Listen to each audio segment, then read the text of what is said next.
उस समय एंकर की हमें ज़रूरत थी क्योंकि 1 डाउन, सेकंड डाउन तो हम एंकर ही उतारते थे और उस समय 50 ओवर में 300 बन जाते थे तो हाहाकार मच जाता था। हुँ, हुँ। तो उस समय के क्रिकेट के लिए वो ठीक थे। हालाँकि बीच में उनको बहुत सारा क्रिकेट विकेट कीपिंग के सहारे खेलना पड़ा। एज़ ए विकेट कीपर उनको खेलना पड़ा तभी उनकी जगह बन रही थी। वो पहले जूनियर क्रिकेट में गए, लंबा अरसा लिया। पहले भी कहा जाता था कि उनको सीनियर टीम की कोचिंग ऑफर हुई है, लेकिन वो कह रहे थे पहले मैं खुद को तैयार करूँगा। और जूनियर क्रिकेट के साथ, जूनियर टीम के साथ उन्होंने रिजल्ट भी दिए। प्लेयर्स भी कुछ अच्छे सामने आए, अंडर 19 वर्ल्ड कप भी जीता। तो क्या ऐसा भी हो सकता है कि राहुल द्रविड़ को जूनियर क्रिकेट में जितनी आज़ादी थी प्लेयर सेलेक्ट करने की या अपने तरीके से काम करने की, उतनी आज़ादी शायद सीनियर क्रिकेट में ना मिली हो? मुझे याद है सीके खन्ना कार्यकारी अध्यक्ष होते थे सीओए का समय था, तब उन्होंने मुझसे कहा था एक दिन देखिएगा राहुल द्रविड़ जो है टीम इंडिया के कोच बनेंगे। कुछ इस तरीके की मजबूरियाँ हैं, कुछ इस तरीके की समस्याओं से ग्रसित हम विदेशी कोच रख नहीं सकते। स्टार हमारे पास इतने हैं कि हम टीम सिलेक्शन में किसी को ड्रॉप नहीं कर पा रहे हैं। तो कम से कम राहुल द्रविड़ के रहने से वो स्टार तो ज़मीन पे रहते हैं। रिजल्ट के बहुत सारे कारण हैं। रिजल्ट के कारण और संजय बांगर भी हैं जो बैटिंग कोच थे रिजल्ट के कारण, भरत अरुण भी हैं रिजल्ट के कारण, विराट कोहली भी है रिजल्ट के कारण। उस समय का हमारा बॉलिंग का जो हमारे पास पूरा माल मसाला था, जितने बॉलर थे, वो सबसे पीक पे थे। शास्त्री के समय में टूर में इनफाइटिंग बहुत थी, चिप-चॉप बहुत था, डर बहुत था प्लेयर्स में। नमस्कार, एबीसीडी यूट्यूब चैनल पर एक बार फिर से आपका बहुत-बहुत स्वागत है। अभिषेक फिर से हमारे साथ हैं और आज का जो डिस्कशन टॉपिक है वो ये है कि राहुल द्रविड़ को एक कोच के तौर पर हम कैसे याद करेंगे? एक ऐसा कोच जिसने यंगस्टर्स की टीम बनाई, अंडर 19 वर्ल्ड कप दिलाया, या एक ऐसा कोच जो सीनियर टीम इंडिया के साथ आईसीसी टूर्नामेंट्स में बार-बार फेल हुआ। हालाँकि एक असाइनमेंट अभी बाकी है राहुल द्रविड़ का, टी20 वर्ल्ड कप, उसके बाद वो कंटिन्यू होंगे या नहीं होंगे, इसके बारे में भी अभिषेक से बात करेंगे। लेकिन अभिषेक, सबसे बड़ा सवाल है राहुल द्रविड़ की एज अ कोच लेगेसी क्या रहने वाली है? हम लोग उनको कैसे याद करने वाले हैं? मुझे लगता है एक थके हुए, एक इनसिक्योर और एक पुराने आइडिया वाले कोच हैं वो।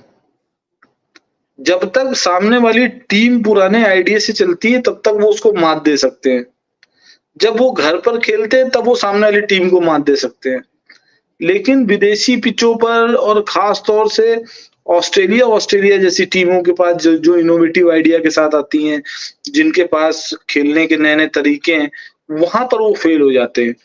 तो प्रॉब्लम ये है कि वो उसी माइंडसेट से आए जिस माइंडसेट से उन्होंने जीवन भर क्रिकेट खेला। उनके स्ट्राइक रेट पर जीवन भर चर्चा हुई, लेकिन उन्होंने कभी उसको बदला नहीं। उनको वनडे खिलाने के लिए उनको विकेट कीपिंग के दस्ताने पहनने पड़े मजबूरी में। उनको गांगुली ने कहा कि दस्ताने पहनिए तब आप करेंगे। हालाँकि उसके बाद वो कप्तान भी बने, लेकिन कुछ वनडे में उन्होंने तेज पारियाँ खेलने की कोशिश भी करी। उस समय वो वनडे टेस्ट स्टाइल में खेलते थे। तो उन्होंने बाद में कुछ कोशिश भी करी, खास तौर से खुद कप्तान बनने के बाद ग्रेग चैपल के साथ। लेकिन वो उसमें बहुत ज़्यादा सफल नहीं हुए। तो वो मुझे लगता है कि वो बहुत पुराने जो अंग्रेजों के क्लब बनते थे ना, जैसे अभी मैं उस दिन कोलकाता में था तो वहाँ पे एक क्लब में गया, क्या नाम था उसका, कोलकाता क्लब या बंगाल क्लब। तो वहाँ गया तो हम लोग रेस्टोरेंट में गए तो उसने कहा कि आप कॉलर वाली अगर टी-शर्ट और शर्ट नहीं है तो आप यहाँ पे खाना नहीं खा सकते हैं। तो एक बंदा कॉलर वाली शर्ट पहन के आया, उसने कहा चप्पल पहन के यहाँ पे खाना नहीं खा सकते हैं। फिर वो बेचारा जूता पहन के आया तो कह रही लोअर पहन के आप खाना नहीं, तो कह रहा भाई एक ही बार में बता देते। तो वो जो अंग्रेजों के ज़माने में मतलब वो आज भी नहीं बदले, भले उनके यहाँ मंचूरियन मिल रहा हो, भले उनके यहाँ वो ग्रीक सैलेड मिल रही हो, भले उनके यहाँ वो मिल रहा हो, लेकिन वो आज वो नियम उन्होंने बना के रखे हुए हैं जो 100 साल, 150 साल, 200 साल पुराने। तो कुल मिला के राहुल द्रविड़ ने भी उसी तरीके से क्रिकेट खेला है पूरी ज़िंदगी। अच्छा-बुरा आप कह सकते हो उस समय का वो क्रिकेट, टेस्ट क्रिकेट तो कम से कम बहुत अच्छा था। वनडे क्रिकेट में इसीलिए वो उतना ज़्यादा नहीं खेले वो जितना उनमें टैलेंट था। हालाँकि 10,000 रन ओडीआई में भी वो बना गए। हाँ, बनाए क्योंकि हमें ज़रूरत थी ना एंकर की। उस समय एंकर की हमें ज़रूरत थी क्योंकि 1 डाउन, सेकंड डाउन तो हम एंकर ही उतारते थे और उस समय 50 ओवर में 300 बन जाते थे तो हाहाकार मच जाता था। हुँ, हुँ। तो उस समय के क्रिकेट के लिए वो ठीक थे। हालाँकि बीच में उनको बहुत सारा क्रिकेट विकेट कीपिंग के सहारे खेलना पड़ा, एज़ ए विकेट कीपर उनको खेलना पड़ा, तभी उनकी जगह बन रही थी। और आधा क्रिकेट उन्होंने इसलिए भी खेल लिया क्योंकि हमारे पास उस समय युवराज सिंह, सुरेश रैना, महेंद्र सिंह धोनी, इस टाइप के फिनिशर्स आ गए थे जो अपने पीक पर थे। तो वो जो ये ऊपर कम करते थे, वो नीचे उसको बराबर कर देते थे, बैलेंस कर देते थे। तो ये जो है फ़ायदा मिला। ऊपर सचिन थे, गांगुली थे हमारे पास, तो कुल मिला के वो क्रिकेट था। नहीं तो हमको तो ऑस्ट्रेलिया में वनडे में आपको अगर याद हो वो सीरीज़, जब वीवीएस लक्ष्मण ने 2 150 मारे थे टेस्ट में और उनका वनडे टीम में शायद सचिन कप्तान थे और उनका वनडे टीम में नाम नहीं था, लेकिन बाद में उनको वनडे टीम के लिए भी रोक दिया गया था कि वो कम से कम पेस बॉलर झेलेंगे तो वो। तो उस सीरीज पहले में हम लोग 8 मैच खेले थे, 4 पाकिस्तान से, 4 ऑस्ट्रेलिया से, 1 मैच जीते थे शायद पाकिस्तान से। ऐसे ही कुछ था। हुँ, उसके लिए वसीम अकरम अभी भी आरोप लगाते हैं कि स्टार स्पोर्ट्स में ऑस्ट्रेलिया में पाकिस्तान इंडिया को हमने इतना हराया, लेकिन स्टार स्पोर्ट्स हमेशा एक ही मैच का जिसमें इंडिया जीती थी उसका बार-बार हाइलाइट चलाता रहता है। एनीवे सवाल ये है अभिषेक, ठीक है राहुल द्रविड़ का एज ए प्ले आरओ तो सुनील गावस्कर ने भी लगाया स्टार स्पोर्ट्स पर। इस पर हमने डिटेल डिस्कशन भी किया था। तो सवाल ये है अभिषेक कि कोचिंग करियर तो राहुल द्रविड़ ने बड़ा सिस्टमैटिक तरीके से, प्रॉपर तरीके से शुरू करने की कोशिश की। वो पहले जूनियर क्रिकेट में गए, लंबा अरसा लिया। पहले भी कहा जाता था कि उनको सीनियर टीम की कोचिंग ऑफर हुई है, लेकिन वो कह रहे थे पहले मैं खुद को तैयार करूँगा। और जूनियर क्रिकेट के साथ, जूनियर टीम के साथ उन्होंने रिजल्ट भी दिए। प्लेयर्स भी कुछ अच्छे सामने आए, अंडर 19 वर्ल्ड कप भी जीता। तो क्या ऐसा भी हो सकता है कि राहुल द्रविड़ को जूनियर क्रिकेट में जितनी आज़ादी थी प्लेयर सेलेक्ट करने की या अपने तरीके से काम करने की, उतनी आज़ादी शायद सीनियर क्रिकेट में ना मिली हो? नहीं देखिए, राहुल द्रविड़ ने जीवन भर क्रिकेट खेला, टूर पे रहे, परिवार के साथ उतना समय नहीं बिताया और आदमी को कुछ ना कुछ काम करना पड़ता है। वो इसलिए जूनियर क्रिकेट टीम से जुड़े थे क्योंकि उसके लिए उन्हें एनसीए में रहना पड़ता था और बहुत कम टूर करने पड़ते थे और एनसीए बेंगलुरु में ही है। बेंगलुरु में ही राहुल द्रविड़ का घर है। राहुल द्रविड़ अपने बच्चे को भी क्रिकेटर बना रहे हैं। उस एनसीए के सहारे वो अपने बच्चे को भी क्रिकेट में डेवलप कर रहे थे वहाँ पे। लेकिन पिछले जब ये नया रेजिम आया और रवि शास्त्री के जाने के बाद तो ये बीसीसीआई को लगता था कि कोई ऐसा नाम जुड़े बीसीसीआई से जिसने जो हमारे स्टार कल्चर, जो हमारे स्टार हैं, वो उनके सामने ढंग से भी रहें और वो अच्छा आदमी भी हो, सरल आदमी हो, ईमानदार हो, क्रिकेट को बेहतर ढंग से चलाए। राहुल द्रविड़ कैमरे के सामने या पीठ पीछे जैसे भी हों, राहुल द्रविड़ की जो इमेज बड़ी क्लीन है। बहुत क्लीन है। हाँ, हों वो जैसे भी, इमेज पूरी उनकी क्लीन है। वो भले ही जितने भी गुस्सैल हों, लेकिन दिखते बहुत सीधे हैं। तो उनकी जो इमेज है, हालाँकि उनमें बहुत सारी अच्छी चीज़ें हैं, बहुत अच्छी चीज़ें हैं और कुछ चीज़ें हैं जिनको वो अच्छी तरीके से छुपा लेते हैं, झूठ बहुत अच्छी तरीके से बोलते हैं वो प्रेस कॉन्फ्रेंस में आके। इस पे उन्होंने शायद एनसीए में डिप्लोमा किया है, पहले शायद कप्तान बनने से पहले किया हुआ है। तो ये सब चीज़ें उनके अंदर बहुत अच्छी बातें हैं, जो वो कर लेते हैं। तो बीसीसीआई ने ये, क्योंकि एक बार बीसीसीआई रवि शास्त्री के साथ महेंद्र सिंह धोनी को भी मेंटर बना के भेज चुकी थी। तो वो तो सब उनको पता चल गया था। तो राहुल द्रविड़ एक बेस्ट विकल्प थे और इससे पहले नहीं, मुझे याद है सीके खन्ना कार्यकारी अध्यक्ष होते थे सीओए का समय था, तब उन्होंने मुझसे कहा था एक दिन देखिएगा राहुल द्रविड़ जो है टीम इंडिया के कोच बनेंगे। तो लेकिन उसके बाद फिर रवि शास्त्री बने और राहुल द्रविड़ ने मना कर दिया। फिर जब जय शाह आए तो राहुल द्रविड़ को उनकी फर्स्ट चॉइस थी कि राहुल द्रविड़ बने और गांगुली की भी फर्स्ट चॉइस थे। तो उनसे बात की गई लेकिन राहुल द्रविड़ कोच बनना नहीं चाहते थे क्योंकि वो उनको ना घूमने का ऐसा कोई शौक नहीं था, बहुत घूम चुके हैं। पैसे का ऐसा कोई शौक नहीं था कि ऑलरेडी उनको पैसे मिल रहे थे। वो बेंगलुरु में रहना चाहते थे क्योंकि वो अपना नेक्स्ट टारगेट उनका जो है कि अपने बच्चे को बड़ा क्रिकेटर बनाना। तो वो उसमें जुटे थे और वो वहाँ बेहतर ढंग से कर सकते थे। तो क्योंकि वो इंडियन तो होता है ना, पढ़ाई भी करे और क्रिकेट भी खेलता रहे, तो वो उससे मूव नहीं करना चाहते थे, अपने घर में रह रहे थे, कल्चर सारा अपना वो उनका हो रहा था।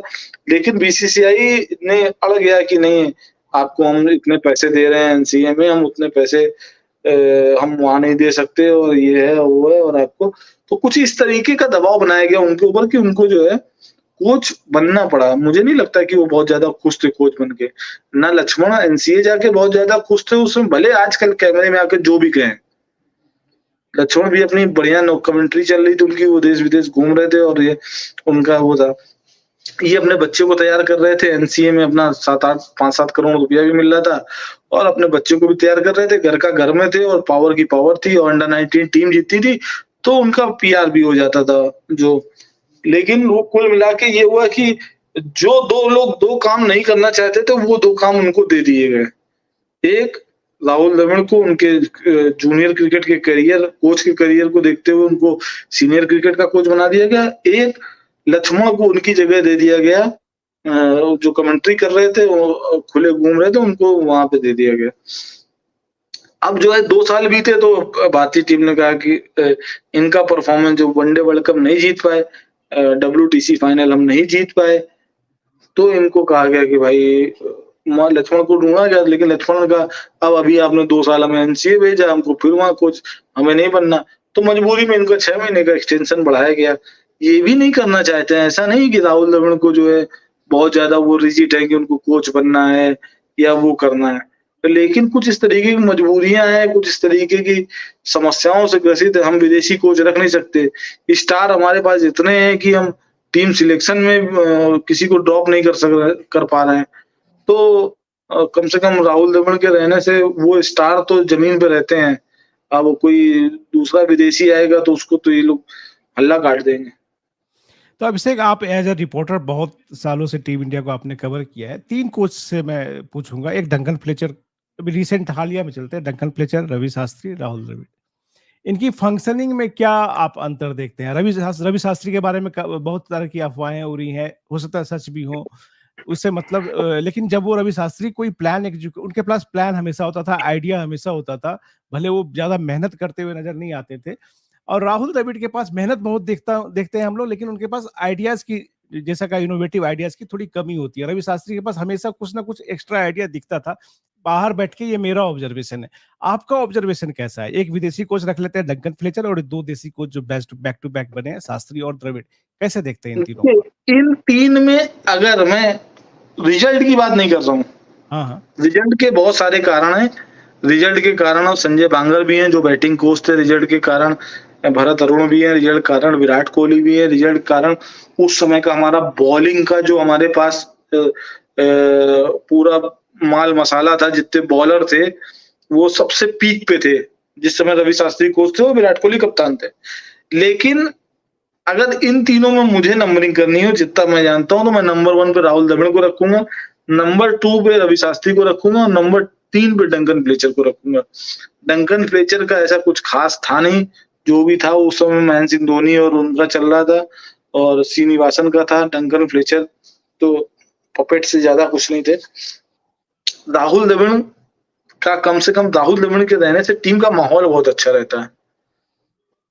ठीक है, 1-2 फैसले हुए हैं, जैसे ईशान किशन वाला फैसला हुआ है, अभी हार्दिक रोहित का चल रहा है, लेकिन टीम के माहौल में कोई गड़बड़ी नहीं है।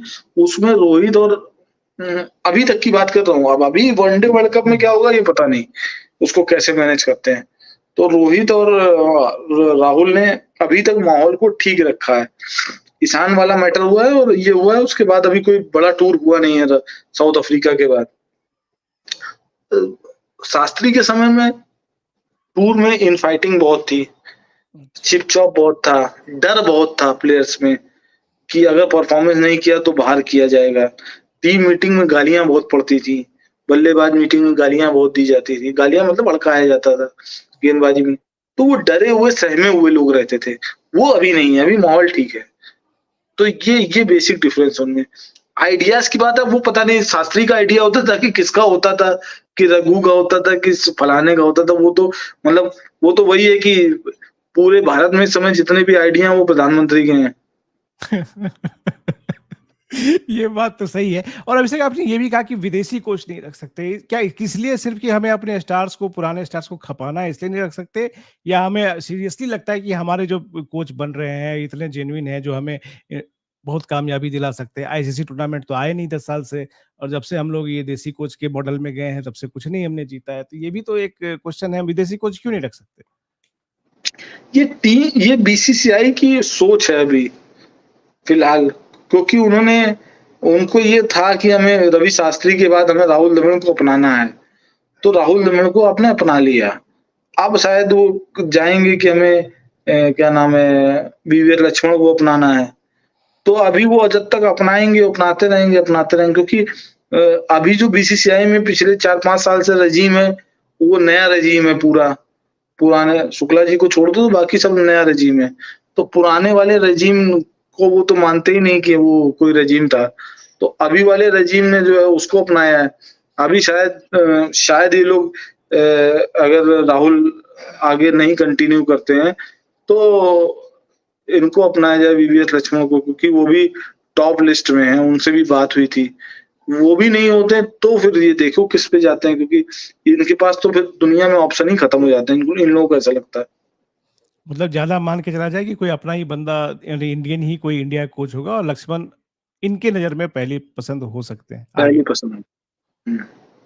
तो एनीवे राहुल द्रविड़ को आप कैसा याद रखना चाहते हैं एज अ व्यूअर, आप कमेंट में लिख करके जरूर बताइएगा। अभिषेक के साथ बातचीत का ये सिलसिला आगे भी जारी रहेगा। चैनल सब्सक्राइब कीजिए, वीडियो को लाइक कीजिए, अपने दोस्तों के बीच में शेयर कीजिए। बहुत जल्दी फिर से मुलाकात होती है। अपना ख्याल रखें। Good bye.